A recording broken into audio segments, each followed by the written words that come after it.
ठीक है। तो सामाजिक विभाजन जो हमारे समाज में, हमने पिछले कल चैप्टर में पढ़ा था कि समाज में विभाजन है। ठीक है, कई आधार पे समाज विभाजन होता है, धर्म के आधार पे, जाति के आधार पे, भाषा के आधार पे, वेशभूषा के आधार पे, रंग के आधार पे, कई आधार पे विभाजन होता है। जब लोग, हमने पिछले चैप्टर में ही पढ़ा था कि जब लोग अपने आप को समुदाय से अलग देखते हैं किसी एक आधार पे, ठीक है, जैसे गरीबी अमीरी के आधार पे भी अलग देखते हैं, दूसरे से अलग देखते हैं, तो समाज में एक एक तरह से वो विभाजन का कारण बन जाता है वो। ठीक है, क्या बोलता है उससे कि भेदभाव उत्पन्न होने लग जाता है। ठीक है, भेदभाव उत्पन्न होने लग जाता है, समाज में भेदभाव उत्पन्न होने लग जाता है। मैंने कल एग्जांपल दिया था, जैसे कि अगर एक मान लीजिए जैसे बेल्जियम का एग्जांपल हमने कर लिया था। ठीक है, उसमें दो तरह के लोग, एक ईसाई थे। ईसाई दो तरह के थे, एक क्या थे, प्रोटेस्टेंट थे और एक कैथोलिक थे। ठीक है, दोनों अमीर, दोनों में अमीर गरीब थे और इसमें भी अमीर गरीब थे। ठीक है, तो ये धर्म के आधार पे कभी अलग नहीं हो पाए। ठीक है, क्योंकि दोनों में अमीर गरीब थे। लेकिन एक दूसरा देश था जहाँ पे ईसाई जो थे, उसमें जो कैथोलिक और प्रोटेस्टेंट थे, कैथोलिक गरीब थे और प्रोटेस्टेंट अमीर थे। तो इसमें क्या था ना कि ये एक दूसरे को ना धर्म के आधार पर अपने आप से अलग मानते थे। ठीक है, यहाँ विभाजन था। ठीक है, ये इसके कैथोलिक के सामने से जब प्रोटेस्टेंट ज्यादा था तो इसको अपने से अलग मानते थे। ठीक है, और ये इसको अपने से अलग मानते थे। लेकिन यहाँ ऐसा नहीं हो पाया क्योंकि दोनों अमीर गरीब दोनों में थे। लेकिन समाज में ऐसा नहीं होता कि हर बार ऐसी स्थिति पैदा हो। ज्यादातर स्थिति ऐसी पैदा होती है क्योंकि हमारे देश में अगर देखा जाए तो हिंदू जो है मेजोरिटी में है, लेकिन उसमें ज्यादातर लोग पैसे अच्छा है।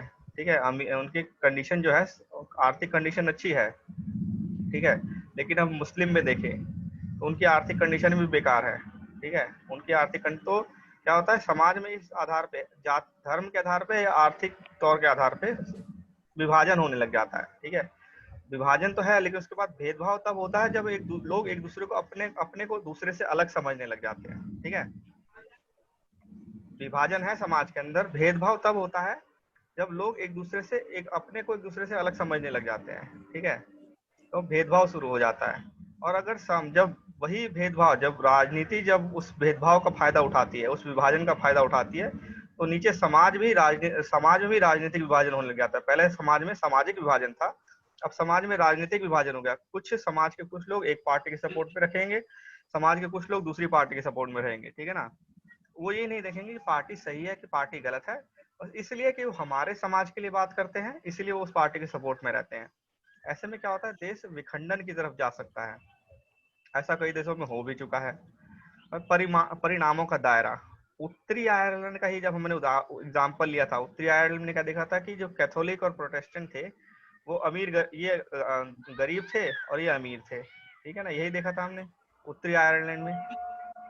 दो ईसाई धर्म थे, वहाँ ईसाई धर्म बहु में है, ज्यादा ईसाई धर्म है मेजोरिटी में, लेकिन उसमें कैथोलिक जो थे, ईसाई धर्म में जो कैथोलिक है वो गरीब है और प्रोटेस्टेंट थे वो अमीर थे। तो इसका ग्रेट ब्रिटेन का यह हिस्सा काफी समय से हिंसा, जातीय कटुता और राजनीतिक टकराव की गिरफ्त में रहा है। ठीक है, दो लोग और ज्वाइन हुए हैं।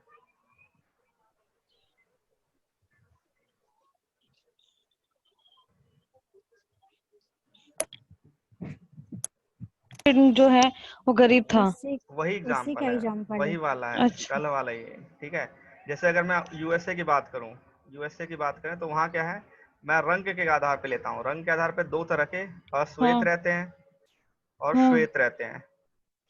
हाँ। ये पहले इसलिए नहीं बटे थे कि रंग अलग है, पहले इसलिए बटे थे कि ये गरीब होते हैं ज्यादातर और ये अमीर है। तो इनको लगता है कि ये इनका नौकरी खा रहे हैं। ठीक है, इनको लगता है कि ये इनका नौकरी खा रहे हैं। जैसे भारत में क्या लगता है, कई लोगों को लगता है कि एक दूसरी जो दूसरा धर्म है, हमारे धर्म हमारे लिए नौकरी खा रहा है, हमारी नौकरियां खा रहा है, और इसको लगता है ये हमारी नौकरियां खा रहा है। मतलब रिसोर्सेज की लड़ाई है यहाँ पे। ठीक है, इसे लगता है कि इसकी नौकरियां खा रहे हैं या इसका वो शोषण कर रहे हैं। गरीबों को लगता है कि इनकी वजह से इनका शोषण हो रहा है। तो ये यहाँ बट गए हैं। ठीक है, बटे हुए हैं ये लोग। मेन ऊपर से श्वेत अश्वेत वाली लड़ाई दिखती है, लेकिन अंदर जो लड़ाई है वो गरीबी अमीरी की है। दोनों में बहुत अंतर है। ये कम पढ़े लिखे हैं, ये ज्यादा पढ़े लिखे हैं, ये गरीब है, ये अमीर है, इनके पास अपना घर नहीं है, इनके पास घर है। इस तरह से बटा हुआ है दोनों। और जब सामाजिक विभाजन होता है, सामाजिक विभाजन तो होगा ही होगा, एक समाज में सभी लोग एक बराबर नहीं होते, ठीक है। लेकिन जब ये सामाजिक विभाजन सामाजिक भेदभाव में बदल जाता है, लोग एक दूसरे को भेदभाव की नजर से देखने लगते हैं, तो इसका फायदा कभी कभी राजनीतिक पार्टियां उठाती हैं और इस सामाजिक विभाजन को राजनीतिक विभाजन में बदल देती हैं। और जब ये राजनीतिक विभाजन हो जाता है तो ये बहुत खतरनाक हो जाता है किसी देश के लिए, ठीक है। देश टूट जाते हैं, कई देश टूट जाते हैं, ठीक है। ये कहानी है, पढ़ लेना, कोई छोटी मोटी कहानी इतना। देखो, सर्वश्रेष्ठ स्थिति यह है कि समाज में किसी किस्म का विभाजन ही ना हो। सबसे बढ़िया तो यह है कि समाज विभाजन ही ना हो। अगर किसी देश में सामाजिक विभाजन है तो उसे राजनीति में अभिव्यक्त ही नहीं होने देना चाहिए, और अगर है सामाजिक विभाजन तो उसे राजनीति में अभिव्यक्त नहीं होने देना चाहिए, ठीक है। राजनीति में उसको विभाजन कोई लेना देना नहीं होना चाहिए। राजनीति किस आधार पर होनी चाहिए? विकास के आधार पर होनी चाहिए कि विकास कैसे करना है, लोगों को सेवाएं कैसे मुहैया करवानी है, सड़कें कहाँ बनेंगी, पुल कहाँ बनेंगे, ये सब होना चाहिए राजनीति के अंदर। राजनीति के अंदर सामाजिक भेदभाव से लेकर कुछ रिलेटेड कुछ होना नहीं चाहिए, लेकिन होता नहीं है ऐसा, ठीक है। वो सर्वश्रेष्ठ स्थिति है, लेकिन वैसा होगा नहीं।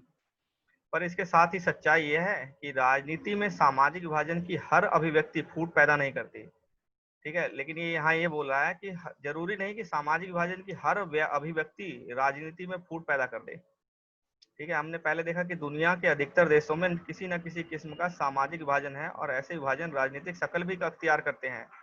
लोकतंत्र में राजनीतिक दलों के लिए सामाजिक विभाजनों की बात करना और विभिन्न समूहों में अलग अलग वायदे करना बड़ी स्वाभाविक बात। लोकतंत्र में क्या होता है, राजनीतिक पार्टियां जो बनती हैं वो सामाजिक विभाजनों की बात करती है। अपने अपने समाज के लिए भी तो लोग खड़ा होते हैं ना।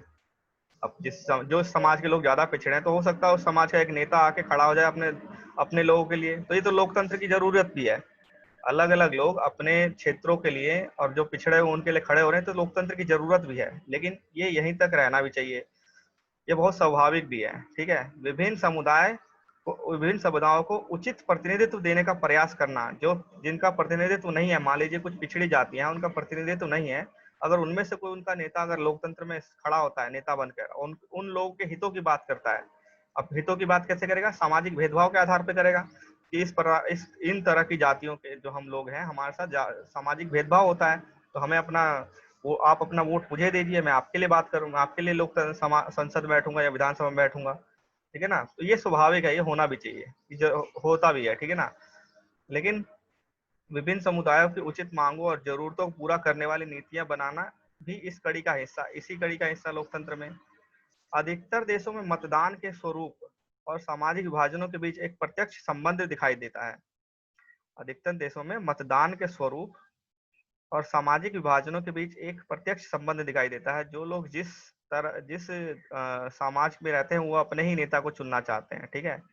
जिस समुदाय के हैं वो चाहते हैं कि हमारे समुदाय का ही जो व्यक्ति है वो नेता बने, तो प्रत्यक्ष संबंध दिखाई देता है। इसके तहत एक समुदाय के लोग आमतौर पर किसी एक दल को दूसरे के मुकाबले ज्यादा पसंद करते हैं, ठीक है। किस आधार पर? कि वो किसी दूसरे उस समाज का है, उस समुदाय का है, और उसी को वोट देते हैं।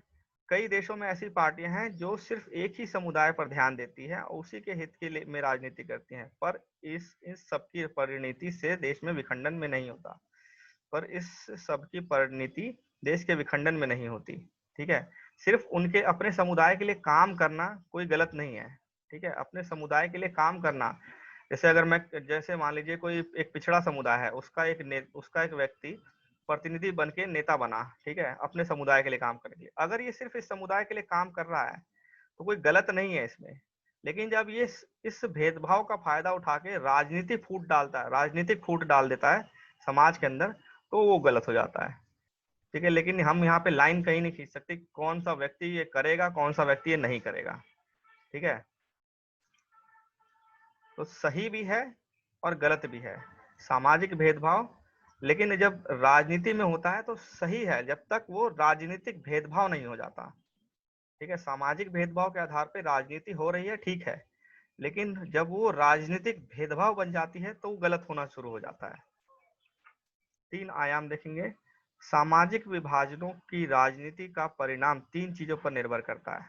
सामाजिक विभाजनों की राजनीति का परिणाम 3 चीजों पर निर्भर करता है। पहली चीज, लोगों में अपनी पहचान के प्रति आग्रह की भावना। पहले लोग अपनी पहचान के लिए आगे थोड़ा जागृत वो रहे, ठीक है, कि हम इस जाति के हैं, हम ये हैं, हम वो हैं। थोड़ा होता है ना, अपना पहचान किसी समुदाय से जोड़े। जैसे हम कभी आइडेंटिटी कार्ड ले जाते तो हम इस स्कूल के, हम इस कॉलेज के हैं, तो उनका आईडी कार्ड होता है ये इस कॉलेज का है, ठीक है। तो उसी तरह जब समाज में इंसान अपने आप को किसी समुदाय से जोड़ता है तो अपनी पहचान बनाता है वो, ठीक है, वो अपनी पहचान बना रहा है। अगर लोग खुद को सबसे विशिष्ट और अलग मानने लगते हैं तो उनके लिए दूसरों के साथ तालमेल बैठाना बहुत मुश्किल हो जाता है। अपनी अलग पहचान बनाना अलग है, लेकिन जब वो कहें कि नहीं हम ही सबसे अलग हैं, हम सबसे श्रेष्ठ हैं, तो वो दूसरों के साथ तालमेल नहीं बिठा पाता, ठीक है।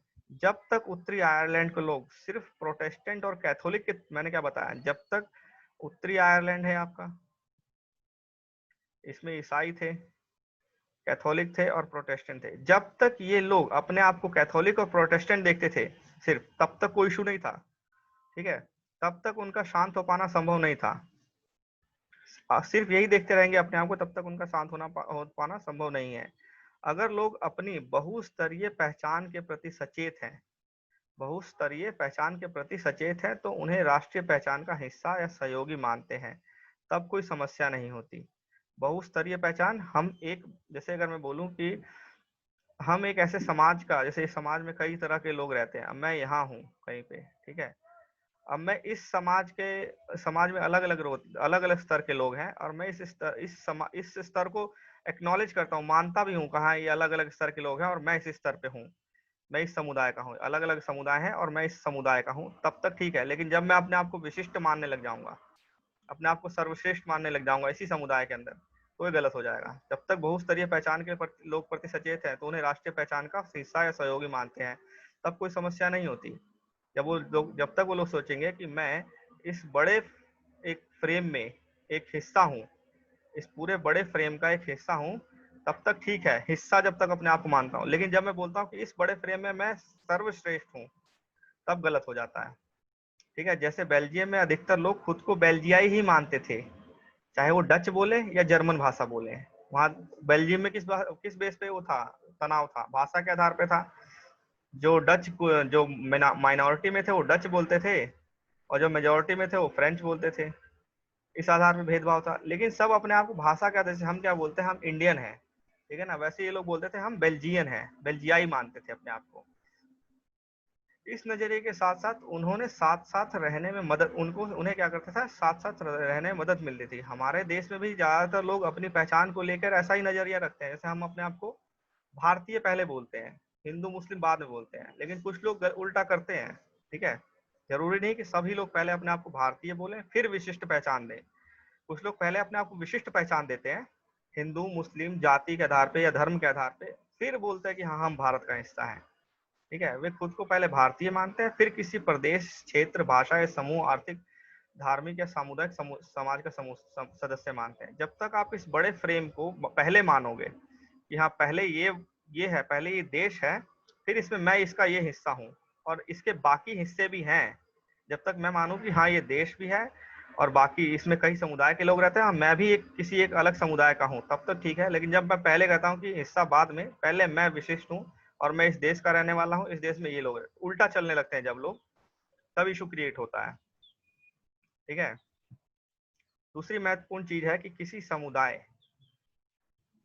समुदाय की मांग को राजनीतिक दल कैसे उठा रहे हैं। किसी समुदाय की मांगों को राजनीतिक दल कैसे उठा रहे हैं। जो राजनीतिक दल हैं वो समुदाय की मांग को कैसे उठा रहे हैं। अगर जैसे मैंने कहा कि समुदाय के लोग अगर आगे आए, नेता बने अपने समुदाय के लिए और अपने समुदाय की बात कर आगे रखें तो सही है, लेकिन किस तरह रखें, ठीक है, किस तरह रखें। अगर वो बोले कि नहीं हमारे समुदाय पिछड़ा हुआ है, इसको ये फैसिलिटी मिलनी चाहिए, तो ठीक है। लेकिन अगर बोले हमारा समुदाय पिछड़ा हुआ है, इसका कारण ये दूसरा समुदाय है, ठीक है, अगर ये बोल दे कि हमारा समुदाय पिछड़ा हुआ है, इसका कारण ये दूसरा समुदाय है, तो वो चीज गलत है, ठीक है। आप अपने समुदाय के लिए आवाज उठाओ, उनकी स्थिति के लिए, उनके जो पिछड़ेपन के लिए, लेकिन जब आप दूसरे के साथ तनाव पैदा करते हो तो वो सिर्फ वोट बैंक के लिए होता है। संविधान के दायरे में आने वाली और दूसरे समुदाय को नुकसान न पहुंचाने वाली मांगों, मैंने क्या बोला, संविधान के दायरे में रहकर भी और दूसरे समुदाय को नुकसान न पहुंचाने वाली मांग को मान लेना आसान है, ठीक है। संविधान के दायरे में अगर कोई मांग की जाए जिससे दूसरे समुदाय को नुकसान ना हो, तो वो मांगों को मान लेना आसान है। श्रीलंका में श्रीलंका केवल क्या करते, सहेलियों के लिए मांग कर रहे थे, तमिल समुदाय की पहचान के हितों के खिलाफ थे। अब ये इसके खिलाफ थे, वो अपने लिए मांग कर रहे हैं, ठीक है। हम जैसे चाहते हैं, जैसे हम हिंदी भाषी लोग हैं, तो हम चाहते हैं कि नहीं, भारत में हिंदी भाषा को प्रमोट करना चाहिए, ठीक है। लेकिन जब हम बोलते हैं कि नहीं, दूसरी भाषा को नहीं प्रमोट करना चाहिए, दूसरी तमिल भाषा यूपी में बिहार में नहीं पढ़ाई जानी चाहिए, तो चीज गलत है, ठीक है।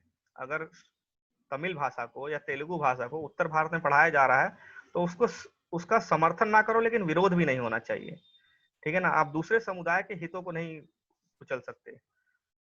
तो यूगोस्लाविया में क्या हुआ, विभिन्न समुदाय के नेता ने अपने जातीय समूहों की तरफ ऐसी मांगे रख दी कि उन्हें एक देश की सीमा के भीतर पूरा कर पाना असंभव था, ठीक है।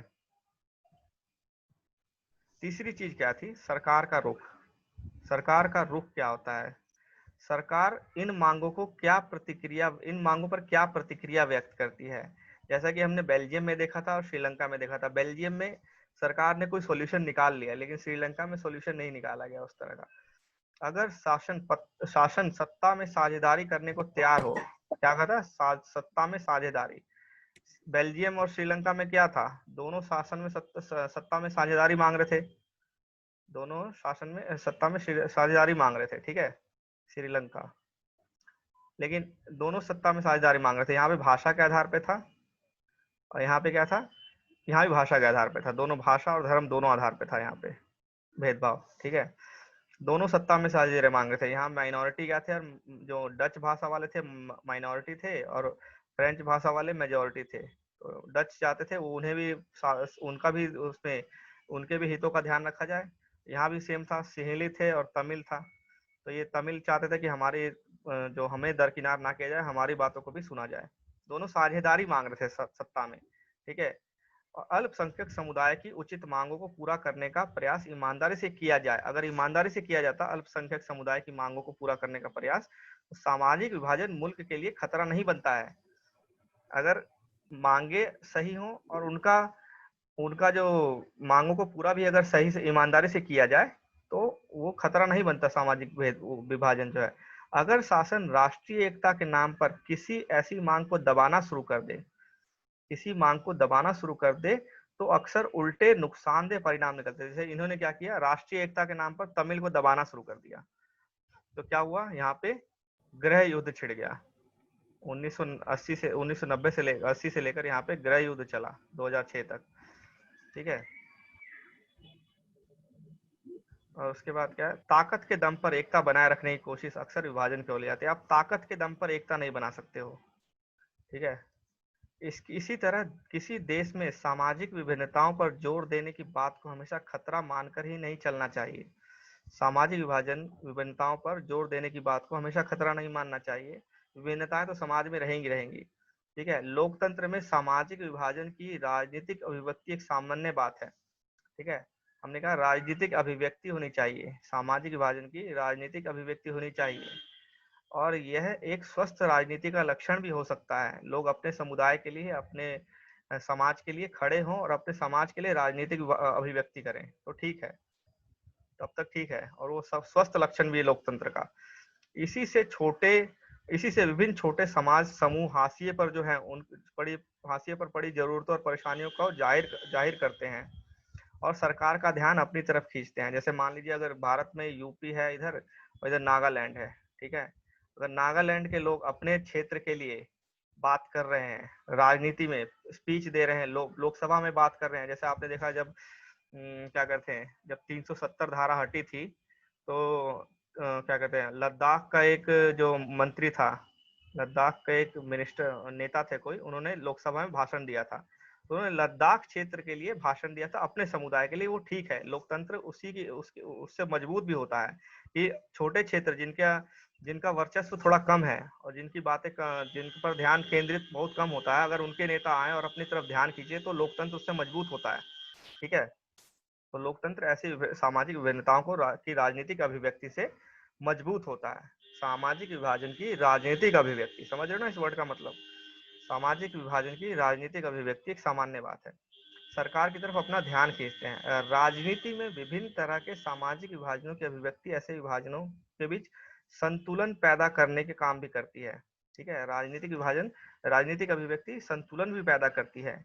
इसके चलते कोई भी सामाजिक विभाजन एक हद से ज्यादा उग्र नहीं हो पाता। क्या होता है, एक तरह से जैसे प्रेशर कुकर होता है ना, प्रेशर कुकर में जब बहुत ज्यादा गैस हो जाती है तो प्रेशर रिलीज हो जाता है। ठीक है, प्रेशर रिलीज हो जाता है। उसी तरह से राजनीतिक अभिव्यक्ति वही काम करती है। जब समाज में बहुत ज्यादा तनाव उत्पन्न हो जाता है ना, तो किसी एक को मौका दिया जाता है, नहीं अपनी बात को हमारे सामने रखो, हमें बताओ क्या दिक्कत है। तो वो अपनी बातों को रखता है और प्रेशर को रिलीज करता है। ठीक है, तनाव को रिलीज कर देता है। ठीक है ना, तनाव रिलीज हो जाता है, तो उसके चलते उग्र नहीं हो पाता विभाजन, जो सामाजिक विभाजन है उग्र नहीं हो पाता। जैसे मान लीजिए कोई दो इलाके हैं, सॉरी, दो इलाके हैं, एक बहुत ज्यादा गरीब लोग रह रहे हैं, एक में अमीर लोग रह रहे हैं। ठीक है, अब यहाँ दिक्कतें हैं क्या कि सरकार इनकी बात सुन नहीं रही है। ना तो नालियां सही से बन रही हैं, जब कोई बीमारी होती है तो यहाँ कई लोग मर जाते हैं।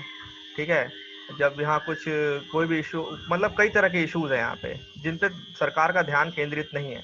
अब क्या होता है, कई बार ये लोग उग्र हो जाते हैं और अपनी बातों को सामने रखने की कोशिश करते हैं कि देखिए ये दिक्कत हो रही है, उग्रता से, मतलब कि दंगे फसाद करके। ठीक है, तो उससे क्या होता है, वो प्रेशर रिलीज नहीं हो पाता। लेकिन अगर इन्हीं के नेता को मौका दे दिया जाए कि आप आइए बात कीजिए, हम आपकी बात सुनेंगे, वो उस तरह से अपनी अभिव्यक्ति करता है, अपने क्षेत्र के लिए अभिव्यक्ति करता है, राजनीतिक अभिव्यक्ति करता है, तो उसका जो होता है, जो उग्रता है वो कम हो जाती है, प्रेशर रिलीज हो जाता है उससे, और लोकतंत्र मजबूत होता होता है इन चीजों से। लोग बात करने के लिए आगे आते हैं, अपनी समस्याओं को सामने रखते हैं। ठीक है, पर विभिन्नता के प्रति सकारात्मक नजरिया रखना, लेकिन विभिन्नता है, लोग अपनी बातें कह भी रहे हैं, बता भी रहे हैं, लेकिन उसके प्रति सकारात्मक नजरिया रखना और सभी चीजों को समाहित करने की इच्छा रखना इतना आसान मामला भी नहीं है। ठीक है, सकारात्मक नजरिया रखना इतना आसान नहीं है। जो लोग खुद को वंचित, उपेक्षित और भेदभाव का शिकार मानते हैं, जो लोग अपने आप को भेदभाव का शिकार मानते हैं, उन्हें अन्याय के से संघर्ष भी करना होता है। ऐसी लड़ाई अक्सर लोकतांत्रिक रास्ता ही अख्तियार करती है। ऐसी लड़ाई अक्सर लोकतांत्रिक रास्ता ही अख्तियार करती है। लोग शांतिपूर्ण और संवैधानिक तरीके से अपनी मांगों को उठाते हैं और चुनाव के माध्यम से दबाव बनाते हैं और उसका समाधान पाने का प्रयास करते हैं। कई बार सामाजिक असमानताएं इतनी ज्यादा गैर बराबरी और अन्याय वाली होती हैं कि उसको स्वीकार करना असंभव हो जाता है। कई बार तो लोग उसको मांगों को उठाते हैं, चुनाव के माध्यम से अपनी अपनी तरफ ध्यान केंद्रित करते हैं, लेकिन कई बार गैर बराबरी और अन्याय वाली बहुत ज्यादा हो जाता है अन्याय, उसको स्वीकार करना असंभव हो जाता है। ऐसी गैर बराबरी और अन्याय के खिलाफ संघर्ष कई बार हिंसा का रास्ता अपना लेता है और शासन के खिलाफ उठ खड़ा होता है। इतिहास बताता है कि ऐसी तमाम गड़बड़ियों की पहचान करने और विविधता को समाहित करने का लोकतंत्र ही सबसे अच्छा तरीका है। आप किसी भी लड़ाई को हिंसा से नहीं जीत सकते हो।